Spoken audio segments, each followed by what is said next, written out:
ओम शांति। 3 अप्रैल 2025 के ईश्वरीय महावाक्य। पहले सुनते हैं मुरली के मुख्य पॉइंट्स। बाबा ने कहा, अभी तुमने हेवन में जाने का रास्ता जान लिया है। तुम बच्चों की दिल उस गाइड से लगी हुई है जो हेवन का फाटक खोलते हैं, इसलिए तुमको बहुत खुशी रहनी चाहिए। लेकिन पहले स्वर्ग के द्वार चलने के लायक भी बनना है। उसके लिए ज्ञान भी चाहिए, चलन भी चाहिए और दैवी गुणों पर भी बहुत अटेंशन रखना है। जितना पढ़ेंगे लिखेंगे होंगे नवाब, रुलेंगे पिलेंगे तो होंगे खराब। फिर बाबा ने कहा, तुम्हारे इस झाड़ को कीड़े भी बहुत लगते हैं क्योंकि यह बहुत मीठा झाड़ है। इसलिए बाप ने मन मनाभव की बहुत अच्छी दवाई दी है। मन मनाभव न होने से कीड़े खा जाते हैं। मुख्य फुरना यही रखना है कि हम सतो प्रधान कैसे बने। चलते फिरते काम करते बुद्धि में एक मीठा माशोक ही याद रहे। लास्ट में बाबा ने कहा, मनसा वाचा कर्मणा, सबको सुख देना है, बहुत मीठा बनना है। कोई से भी लून पानी न बनो, शीरखंड बनो। पास विद ऑनर होने के लिए सिर्फ एक सब्जेक्ट नहीं बल्कि सभी सब्जेक्ट्स पर पूरा ध्यान देना है। स्थूल सर्विस के सब्जेक्ट से भी बहुत मार्क्स मिलती हैं। अब सुनते हैं महावाक्यों को विस्तार से। बाबा ने कहा, मीठे बच्चे, तुम्हारा यह नया झाड़ बहुत मीठा है। इस मीठे झाड़ को ही कीड़े लगते हैं। कीड़ों को समाप्त करने की दवाई है मन मनाभव। प्रश्न, पास विद ऑनर होने वाले स्टूडेंट की निशानी क्या होगी? उत्तर, वह सिर्फ एक सब्जेक्ट में नहीं लेकिन सभी सब्जेक्ट पर पूरा पूरा ध्यान देंगे। स्थूल सर्विस की भी सब्जेक्ट अच्छी है, बहुतों को सुख मिलता है, इससे भी मार्क्स जमा होती हैं। लेकिन साथ साथ ज्ञान भी चाहिए तो चलन भी चाहिए। दैवी गुणों पर पूरा अटेंशन हो, ज्ञान योग पूरा हो, तब पास विद ऑनर हो सकेंगे। गीत, न वह हमसे जुदा होंगे, न उल्फत दिल से निकलेगी। ओम शांति। बच्चों ने क्या सुना? बच्चों की किससे दिल लगी हुई है?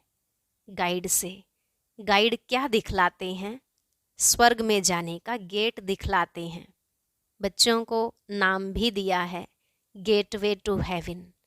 स्वर्ग का फाटक कब खुलता है? अभी तो हेल है ना। हेवन का फाटक कौन खोलते हैं और कब? यह तुम बच्चे ही जानते हो। तुमको सदैव खुशी रहती है। हेवन में जाने लिए रास्ता तुम जानते हो।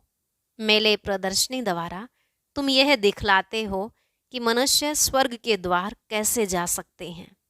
चित्र तो तुमने बहुत बनाए हैं। बाबा पूछते हैं, इन सब चित्रों में कौन सा ऐसा चित्र है जिससे हम किसको भी समझा सकें कि यह है स्वर्ग में जाने का गेट। गोले सृष्टि चक्र के चित्र में स्वर्ग जाने का गेट सिद्ध होता है। यही राइट है। ऊपर में उस तरफ है नर्क का गेट, उस तरफ है स्वर्ग का गेट। बिल्कुल क्लियर है। यहाँ सब आत्माएं भागती हैं शांति धाम, फिर आती हैं स्वर्ग में।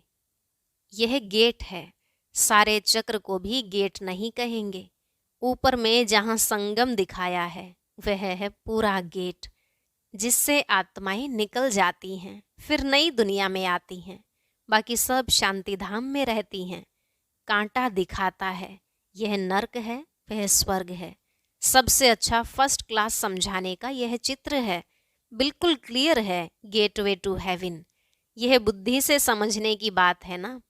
अनेक धर्मों का विनाश और एक धर्म की स्थापना हो रही है। तुम जानते हो, हम सुख धाम में जाएंगे, बाकी सब शांति धाम में चले जाएंगे। गेट तो बड़ा क्लियर है। यह गोला ही मुख्य चित्र है। इसमें नर्क का द्वार, स्वर्ग का द्वार बिल्कुल क्लियर है। स्वर्ग के द्वार में जो कल्प पहले गए थे वही जाएंगे, बाकी सब शांति द्वार चले जाएंगे। नर्क का द्वार बंद हो, शांति और सुख का द्वार खुलता है। सबसे फर्स्ट क्लास चित्र यह है। बाबा हमेशा कहते हैं, त्रिमूर्ति, 2 गोले और यह चक्र फर्स्ट क्लास चित्र है। जो भी कोई आए उनको पहले इस चित्र पर समझाओ। स्वर्ग में जाने का यह गेट है, यह नर्क, यह स्वर्ग। नर्क का अभी विनाश होता है, मुक्ति का गेट खुलता है। इस समय हम स्वर्ग में जाएंगे, बाकी सब शांति धाम में जाएंगे। कितना सहज है। स्वर्ग द्वार सभी तो नहीं जाएंगे, वहां तो इन देवी देवताओं का ही राज्य था। तुम्हारी बुद्धि में है स्वर्ग द्वार चलने के लिए, अभी हम लायक बने हैं। जितना लिखेंगे पढ़ेंगे होंगे नवाब, रुलेंगे पिलेंगे तो होंगे खराब। सबसे अच्छा चित्र यह गोले का है, बुद्धि से समझ सकते हैं। एक बार चित्र देखा फिर बुद्धि से काम लिया जाता है। तुम बच्चों को सारा दिन यह ख्यालात चलने चाहिए कि कौन सा चित्र मुख्य हो जिस पर हम अच्छी रीति समझा सकते हैं। गेटवे टू हेवन, यह अंग्रेजी अक्षर बहुत अच्छा है। अभी तो अनेक भाषाएं हो गई हैं। हिंदी अक्षर हिंदुस्तान से निकला है। हिंदुस्तान अक्षर कोई राइट नहीं है, इसका असुल नाम तो भारत ही है। भारत खंड कहते हैं। यह तो गलियों आदि के नाम बदले जाते हैं, खंड का नाम थोड़े ही बदला जाता है। महाभारत अक्षर है ना, सब में भारत ही याद आता है। गाते भी हैं भारत हमारा देश है। हिंदू धर्म कहने से भाषा भी हिंदी कर दी है। यह है अनराइटियस। सतयुग में था सच ही सच, सच पहनना, सच खाना, सच बोलना। यहाँ सब झूठ हो गया है। तो यह गेटवे टू हेवन अक्षर बहुत अच्छा है। चलो हम आपको स्वर्ग जाने का गेट बताएं। कितनी भाषाएं हो गई हैं। बाप तुम बच्चों को सदगति की श्रेष्ठ मत देते हैं। बाप की मत के लिए गायन है, उनकी गत मत न्यारी। तुम बच्चों को कितनी सहज मत देते हैं। भगवान की श्रीमत पर ही तुमको चलना है। डॉक्टर की मत पर डॉक्टर बनेंगे, भगवान की मत पर भगवान भगवती बनना होता है भी भगवानुवाच। इसलिए बाबा ने कहा था पहले तो यह सिद्ध करो भगवान किसको कहा जाता है। स्वर्ग के मालिक जरूर भगवान भगवती ही ठहरे। ब्रह्म में तो कुछ है नहीं। स्वर्ग भी यहाँ, नर्क भी यहाँ होता है। स्वर्ग नर्क दोनों बिल्कुल न्यारे हैं।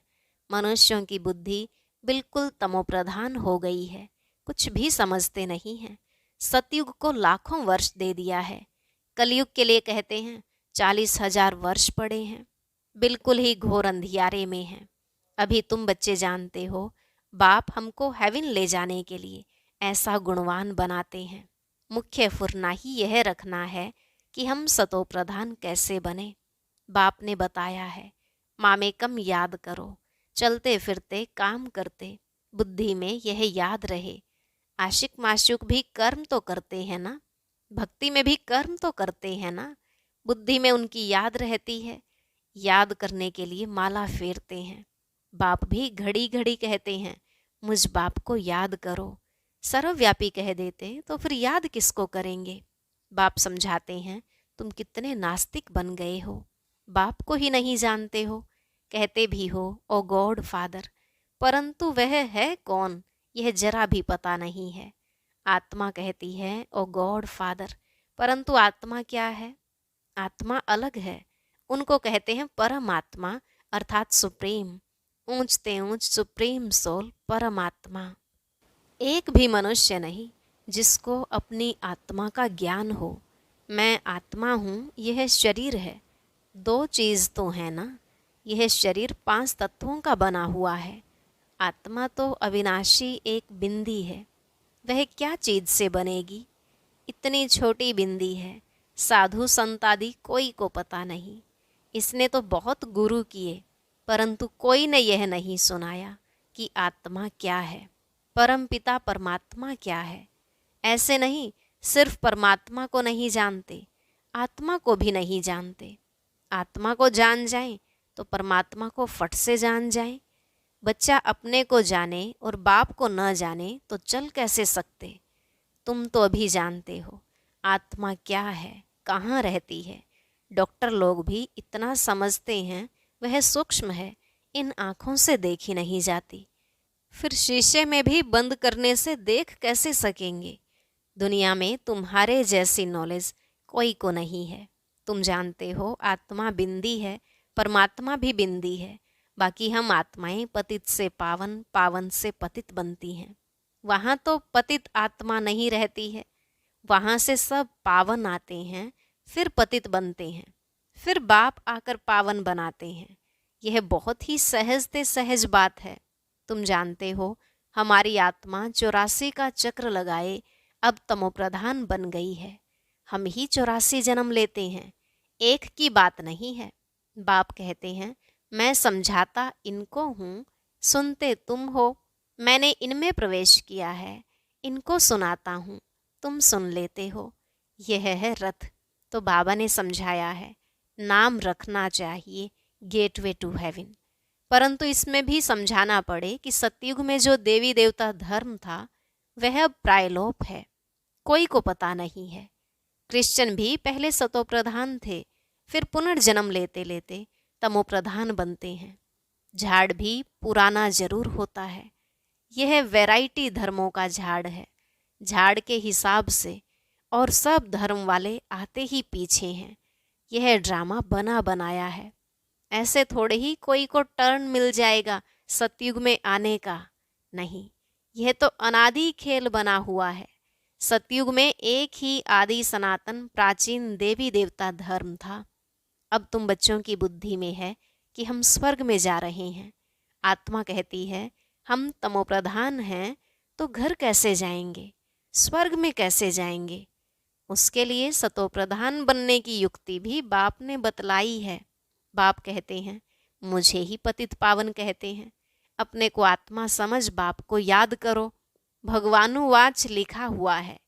यह भी सब कहते रहते हैं, क्राइस्ट से इतने वर्ष पहले भारत हेवन था, परंतु कैसे बना, फिर कहाँ गया, ये कोई नहीं जानते। तुम तो अच्छी रीति जानते हो। आगे यह सब बातें थोड़े ही जानते थे। दुनिया में यह भी किसको पता नहीं कि आत्मा ही अच्छी व बुरी बनती है। सभी आत्माएं बच्चे हैं, बाप को याद करते हैं। बाप सभी का माशूक है, सभी आशिक हैं। अभी तुम बच्चे जानते हो, वह माशूक आया हुआ है, बहुत मीठा माशूक है, नहीं तो सभी उनको याद क्यों करते। कोई भी ऐसा मनुष्य नहीं होगा जिसके मुख से परमात्मा का नाम नहीं निकले, सिर्फ जानते नहीं हैं। तुम जानते हो आत्मा अशरीरी है, आत्माओं की भी पूजा होती है ना। हम जो पूज्य थे वह फिर अपनी ही आत्मा को पूजने लगे। हो सकता है आगे जन्म में ब्राह्मण कुल में जन्म लिया हो। श्रीनाथ को भोग लगता है, खाते तो पुजारी लोग हैं। यह सब है भक्ति मार्ग। तुम बच्चों को समझाना है, स्वर्ग का फाटक खोलने वाला बाप है, परंतु खोले कैसे, समझावे कैसे। भगवानुवाच है तो जरूर शरीर द्वारा वाच होगी ना। आत्मा ही शरीर द्वारा बोलती है, सुनती है। यह बाबा रेजगारी बताते हैं, बीज और झाड़ है। तुम बच्चे जानते हो, यह नया झाड़ है। आहिस्ते आहिस्ते फिर वृद्धि को पाते हैं। तुम्हारे इस नए झाड़ को कीड़े भी बहुत लगते हैं, क्योंकि यह नया झाड़ बहुत मीठा है। मीठे झाड़ को ही कीड़े आदि कुछ न कुछ लगते हैं, फिर दवाई दे देते हैं। बाप ने भी मन मनाभव की दवाई बहुत अच्छी दी है। मन मनाभव न होने से कीड़े खा जाते हैं। कीड़े वाली चीज क्या काम आएगी, वह तो फेंकी जाती है। कहाँ ऊंच पद, कहाँ नीच पद, फर्क तो है ना। मीठे बच्चों को समझाते रहते हैं, बहुत मीठे मीठे बनो, कोई से भी लून पानी न बनो, शीरखंड बनो। वहाँ शेर बकरी भी शीरखंड रहते हैं, तो बच्चों को भी शीरखंड बनना चाहिए। परंतु कोई की तकदीर में ही नहीं है, तो तदबीर भी क्या करें, नापास हो जाते हैं। टीचर तो पढ़ाते हैं तकदीर ऊंच बनाने। टीचर पढ़ाते तो सबको हैं, फर्क भी तुम देखते हो। स्टूडेंट क्लास में जान सकते हैं कौन किस सब्जेक्ट में होशियार हैं। यहाँ भी ऐसे है, स्थूल सर्विस की भी सब्जेक्ट तो है ना। जैसे भंडारी है, बहुतों को सुख मिलता है, कितना सब याद करते हैं। यह तो ठीक है, इस सब्जेक्ट से भी मार्क्स मिलती हैं, लेकिन पास विद ऑनर होने के लिए सिर्फ एक सब्जेक्ट में नहीं, सब सब्जेक्ट में पूरा ध्यान देना है। ज्ञान भी चाहिए, चलन भी ऐसी चाहिए, दैवी गुण भी चाहिए। अटेंशन रखना अच्छा है। भंडारी के पास भी कोई आए तो कहे मन मना भव। शिव बाबा को याद करो तो विकर्म विनाश होंगे और तुम स्वर्ग के मालिक बन जाएंगे। बाप को याद करते औरों को भी परिचय देते रहें। ज्ञान और योग चाहिए, बहुत इजी है। मुख्य बात है ही यह, अंधों की लाठी बनना है। प्रदर्शनी में भी किसको ले जाओ, चलो हम आपको स्वर्ग का गेट दिखाएं, यह नर्क है वह स्वर्ग है। बाप कहते हैं मुझे याद करो, पवित्र बनो तो तुम पवित्र दुनिया के मालिक बन जाएंगे। मन मना भव। हूबहू तुमको गीता सुनाते हैं, इसलिए बाबा ने चित्र बनाया है। गीता का भगवान कौन, स्वर्ग का गेट कौन खोलते हैं? खोलता है शिव बाबा। श्री कृष्ण उस गेट से पार करता है। मुख्य चित्र हैं ही दो, बाकी तो रेजगारी है। बच्चों को बहुत मीठा बनना है, प्यार से बात करनी है। मनसा वाचा कर्मणा, सबको सुख देना है। देखो भंडारी सबको खुश करती है तो उनके लिए सौगात भी ले आते हैं। यह भी सब्जेक्ट है ना, सौगात आकर देते हैं। वह कहती है हम तुमसे क्यों लूं, फिर तुम्हारी याद रहेगी। शिव बाबा के भंडारे से मिलेगा तो हमको शिव बाबा की याद रहेगी। अच्छा, मीठे मीठे सिकिलधे बच्चों प्रति माता पिता बाप दादा का याद प्यार और गुड मॉर्निंग। रूहानी बाप की रूहानी बच्चों को नमस्ते। रूहानी बच्चों की रूहानी बाप दादा को नमस्ते नमस्ते, गुड मॉर्निंग, शुक्रिया बाबा, शुक्रिया। धारणा के लिए मुख्य सार। पहला पॉइंट, अपनी ऊंच तकदीर बनाने के लिए आपस में बहुत बहुत शीरखंड मीठा होकर रहना है। कभी लून पानी नहीं होना है। सभी सब्जेक्ट पर पूरा अटेंशन देना है। दूसरा, सदगति के लिए बाप की जो श्रेष्ठ मत मिली है उस पर चलना है और सबको श्रेष्ठ मत ही सुनानी है। स्वर्ग में जाने का रास्ता दिखाना है। आज का वरदान, हर आत्मा को हिम्मत उल्लास दिलाने वाले रहम दिल विश्व कल्याणकारी भव। हर आत्मा को हिम्मत उल्लास दिलाने वाले रहम दिल विश्व कल्याणकारी भव। बाबा ने कहा कभी भी ब्राह्मण परिवार में किसी कमजोर आत्मा को तुम कमजोर हो ऐसे नहीं कहना।